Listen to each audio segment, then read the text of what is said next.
News Channel 5 on your site presents Kaleidoscope, focusing on people who make a difference in Northeast Ohio communities. Good afternoon, everyone. I'm Leon Bibb, and this is Kaleidoscope. The name of the theatrical production is Booty Candy. It makes its Ohio premiere this month. The production is directed by Karamu's guest director, Terrence Spivey, and it opens at Convergence Continuum. It opened March the 25th, and Terrence joins me this morning, along with the artistic director at Convergence Continuum, Clyde Simon. They'll tell us about this production. Later on, we'll hear from the annual Connecting for Kids Meet and Greet from Executive Director Sarah Maki and Dr. Megan Barlow are here on the broadcast. Cleveland Clinic's kidney transplant surgeon and specialist urologist and good friend Dr. Charles Modlin is here. He'll talk about the annual Minority Men's Health Fair slated for Cleveland Clinic. Good afternoon again, everybody. I'm Leon Bibb. This is Kaleidoscope, and so we begin. We're going theater right now. I've got next to me Terrence Spivey. He's guest director at Karamu and working at Convergence Continuum Theater as well. We'll talk a little bit about that. And Clyde Simon next to him. On the right, he's artistic director of Convergence Continuum. Good to have you both with us. Thank you. Good to have you both with us. Yeah. Terrence, you've got a production which has a most unusual name, and we'll get a shot of this sooner or later. It's called Booty Candy. Yes, that's the lollipop right there. No. What is Booty Candy? It's a play about a young man, Sutter, who it's about being black and gay in America, and it's about his life, a journey from the 1970s on up to now. And he's a big fan of Michael Jackson. Uh-huh. And so, and you're the guest director for that? I'm the guest director, yes. And you're directing that where? At the Convergence Continuum Theater, at Clyde Simon's Limitless Theater space. Tell me, Clyde, tell me about the Convergence Continuum Theater, where you're located and what you try to do there. Well, we're located in Tremont on Scranton Road, just a block away from Lincoln Park, right, central Tremont. Yeah. And this is our 15th season. It's a very unique space. It's a storefront attached to a big old house. And I live in one. You live in the house? I live in one of the apartments in the house, backstage, literally. We're a very intimate space. We seat only 40 people, sometimes 45. We call it up close and personal theater. And this is a play that is very up close and personal. Yeah. Well, tell me about this. Why you decided to put this play on, and why you decided to call Terrence Spivey in to do it. Well, actually, we had worked together. And I was in a show at Karamu a number of years ago. House of No Walls with Peter Lawson Jones. Yeah. She said, yeah, I directed him in that. And we both discovered we were big fans of this playwright. And we're talking about we have to do a joint production for another play that he was. Your theater, Convergence Continuum, located at 2438 Scranton in the Tremont area of Cleveland. You told me beforehand you pushed the envelope with theater. Yeah. Tell me about that. We are an experimental alternative theater that we produce living playwrights only. It's the new stuff, it's the edgier stuff, sort of the things that if you were in New York would be off Broadway. Yes. Now, when you go into an edgy production, yes. and I should say this is edgy because right here on the placard it says nudity alert. Right. So you're going to have nudity on stage. Yes. Tell me, how do you work with that? We've dealt with that a little bit before at Karamu. We did a piece called Dream on Monkey Mountain. Yeah. It was a salute to Ron O'Neal, and an actor had to get nude, but of course we had some little lighting magic. Yeah. To kind of tone it down a bit, you know, and a piece called the Blacks Are Clowns show we did, but not as wild as this piece here. Yeah. I put on my director's hat. I mean, I look at it, De Niro as an actor. I find myself as a De Niro directors, and I just be a chameleon, just deal with it with the situation. Now it's running. Booty Candy is running, already running, and until the 16th of April. At the Convergence Continuum. Yes. What do you want people to walk away with when they see this play? Well, Robert O'Hara is a huge fan well, he's the protege of George, the great George C. Wolfe. The author of Booty Candy. Yes, and it's a satirical look. I mean, it hits the stereotype of black life and black gay life. And when you walk out, it's going to make you think a lot more beyond. I don't have a definitive perspective on why. It's a taboo situation, of course, in black America. Yeah. What else do you have planned for Convergence Continuum Theater there on Scranton in the Tremont area of Cleveland? What else you got? Actually, the show right after Booty Candy is what we call our modern American classic. It's an Edward Albee play, Three Tall Women. And then just in time for the summer, Yes. There's a play called Harbor about actually a newly married couple, two guys who are talking about possibly adopting. Yeah. So what? Like you said earlier, you push the envelope at this theater. Yeah. So you folks need to know that we're pushing the envelope. Right. Oh, If absolutely. when they come there, or if they decide to bring the children, they need to know what they're getting into. Yeah, they probably shouldn't bring the children. No, particularly not for this one here. Well, I'll let you. I wanted you to say that. I'm not going to tell people what No, to we do. don't.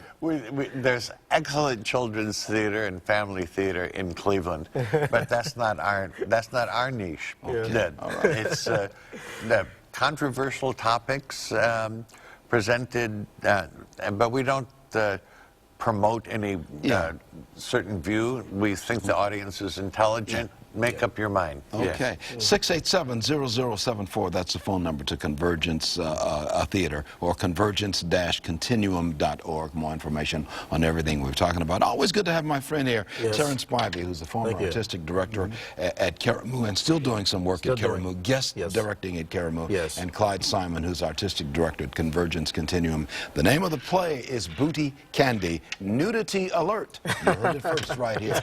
Okay. We talk about everything on this broadcast, and that's what it's about. Thank you, gentlemen. I'll take a break. I'll be right back. Good afternoon and welcome back to Kaleidoscope. Always good to have you with us. Connecting for Kids hosts its annual meet and greet.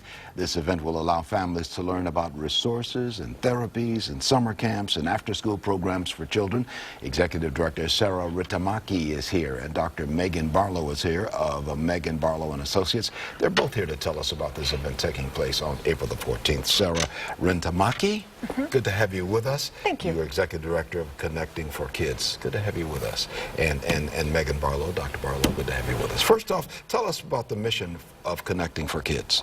Well, what we do is we help to educate families of children who are struggling, whether they're struggling with autism or ADHD, or whether they're just going through a rough time because maybe the parents are getting divorced or they're being bullied at school.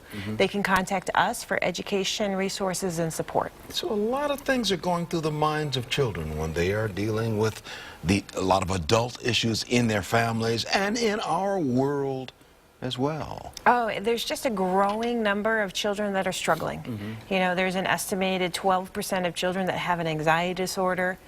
8% of kids in elementary school are on some kind of medication for ADHD.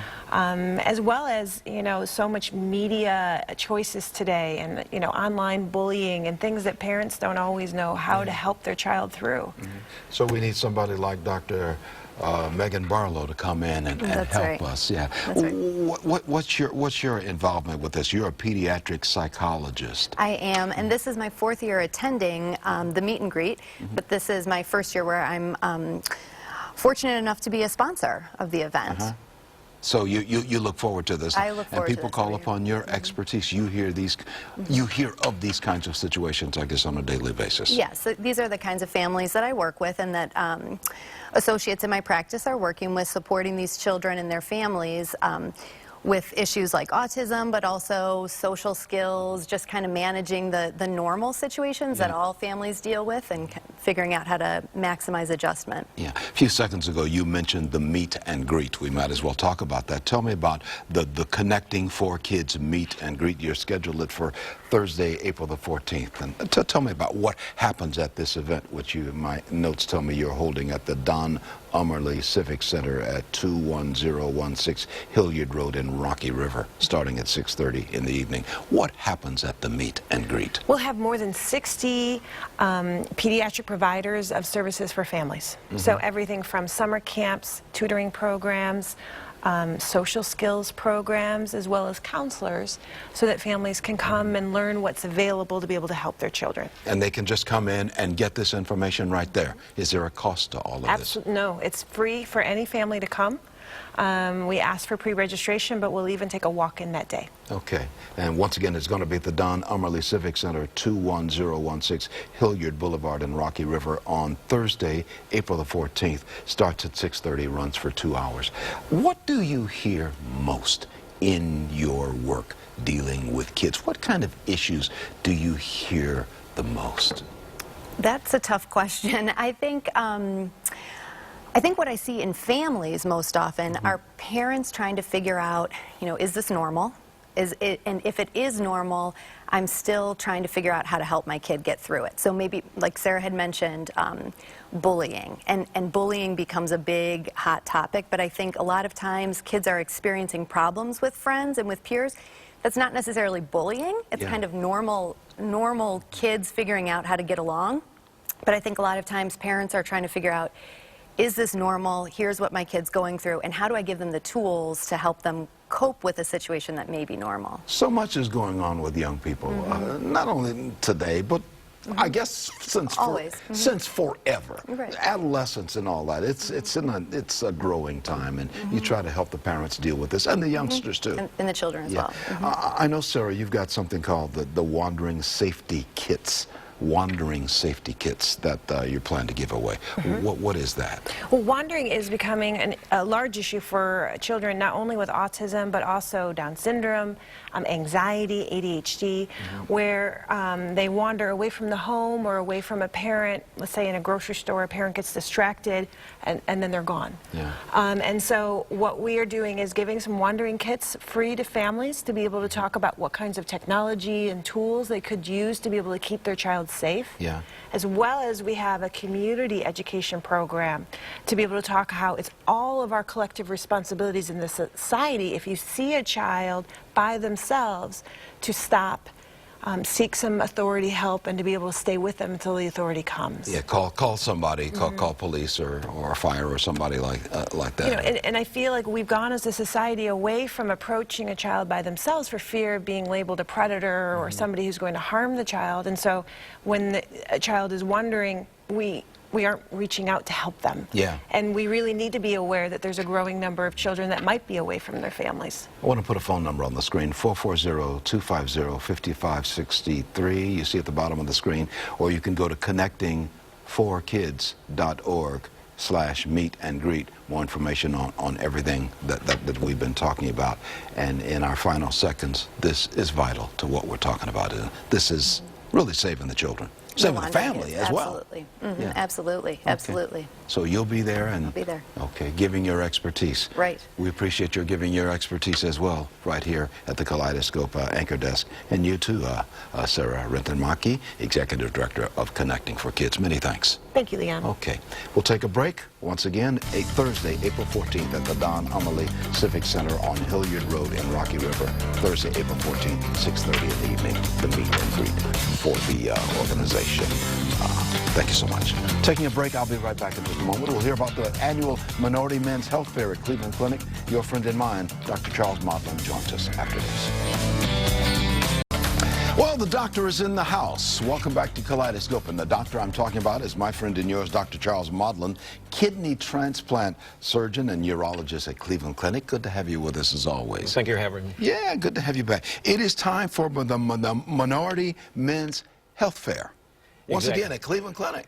Thursday, April the 21st, 14th year, annual Cleveland Clinic Minority Men's Health Fair. An opportunity for the men to come in and get checked out. Yeah, as you and I say every year, a lot of folks may not know about it, but exactly what do you do at this Minority Men's Health Fair at Cleveland Clinic? Sure, well, first of all, I just wanted to emphasize the health fair is open to all men regardless of race or ethnicity, but we target especially minority men, men of color, African American and Hispanic men because of the higher rates of health care disparities. You know, men of color disproportionately have higher rates of diabetes, hypertension, heart disease. Black men develop and die from prostate cancer twice as often as white men, and have about a 7 or 8 year shorter life expectancy than white men. Yeah. And so really what we're trying to do is trying to educate the community about the importance of preventative health screenings so we can avert a lot of these diseases and unintentional death rates. And men in general, if we can speak generally, yes. Mano a mano, man to man here, men are reluctant sometimes to see the doctor. You know, for some reason, I think a lot of it's the way in which we have been raised in the past to believe, you know, in order to be macho, in order to show strength, not to complain about any signs or symptoms we might have. One of the major points is, you know, men can have a number of serious conditions, including prostate cancer, colorectal cancer, other conditions, and have no symptoms whatsoever.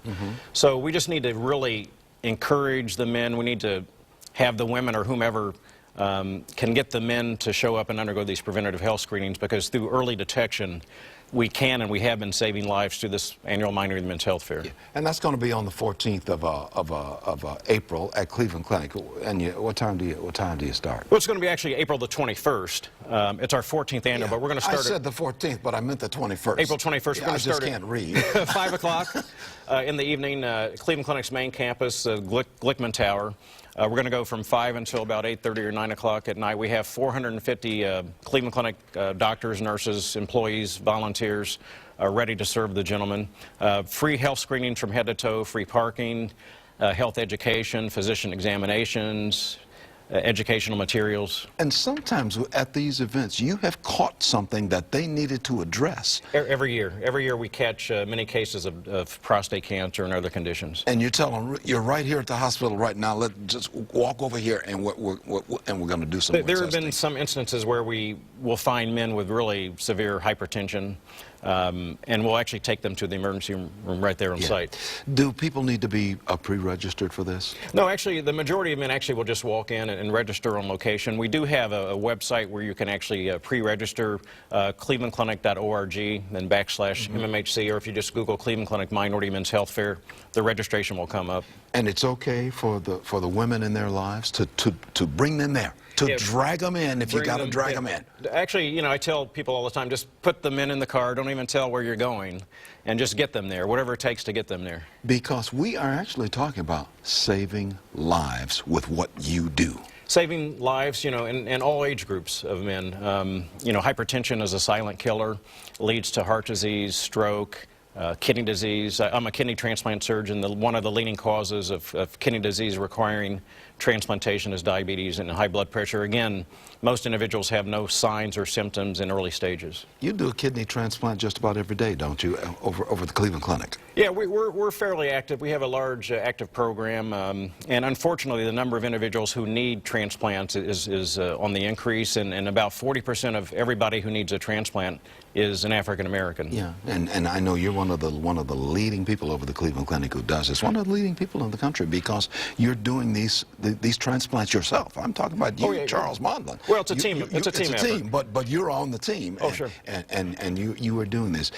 Are we turning the corner now? Are we turning the corner on getting men more medically oriented to going to the doctor because of what you've been doing there? I mean, I really think that we are seeing a trend in terms of men becoming more aware of what they need to do to stay healthy. I think through our efforts of you and your program, we're getting the word out there more effectively. You know, black men need to start screening for prostate cancer at age 40, whereas white men, the recommendation's age 55. You know, several years ago, people didn't know about that. And every man needs to have that prostate examination. Every man needs a prostate examination, or at least a prostate blood test. The blood test, at least the blood test. At least the blood test. But the digital... We'd like to do both, but we're not going to tie anybody down and force them. You know, at least come in and get the blood test. But I've told people so many times, I've done the digital so many times, it's vital, it's important, it's 15 seconds and it's done. Or I would even say 3 seconds. 3 seconds. 3 seconds. You can tell if that prostate is enlarged by the finger up, literally up the rectum. Exactly. But it saves life. Exactly. And I would like to say every man, I think, should also have a urologist. Yeah. You know, urologists are doctors who specialize in men's health needs and concerns. You know, much like women have gynecologists. 445-7550 in the 216 area code or clevelandclinic.org. More information. Thursday, April 21st at 5:30, runs for 3 hours right there in the heart of Cleveland Clinic. You cannot help but see it in the main campus. Exactly. And Okay. we're here to serve the men, and we just want them to take advantage of this remarkable opportunity. The doctor's in the house. Dr. Charles Modlin. Many thanks, Doc. Okay, thank you. Good to see you, Charles. You too, thank you. Be Appreciate well, it. my friend. And I'm going to be well, too. Okay, that's what it's about. We'll all be well if we see the doctor. I'll be right back in just a moment. The Morning Exchange's graphic means Marshall Maccabee of the Urban League of Greater Cleveland joins us at the Kaleidoscope anchor desk. Hey, Marshall. Hey, Leon. Hey. How are you doing today? I'm okay, and I know you're fine. Yep, I'm doing fine. I'm doing fine. So, Leon, we've made it through Super Tuesday here in Ohio, and, you know, the number of primaries that have gone on, and now we look forward to the conventions that will happen this summer where the presidential delegates will be announced and presented. So it's going to be an interesting summer to see. It is going to be an interesting summer. What happens. Got the Republican convention coming into Cleveland, and there's going to be a Absolutely. whole lot that's going to be said there. We've been all following the yes. ins and outs of Absolutely. Republican politics, and we'll see what happens. But it's good for the city of Cleveland. It is good for the city of Cleveland, and recently I've been taking the alternative transportation in this town, and some of those drivers with that company talk about the fact of how many new drivers are being hired and how many people will need to be transported around during the convention. Taxi cabs will be there. Yeah. The cabs will be there for us. The cabs will be there, Uber will be there, all of those kinds of things. Yeah. One of the things we want the people also to do is to partake in many of the events that are going on outside of the political arena. I know Playhouse Square is going to have a big thing. They're having receptions. There's going to be receptions all over.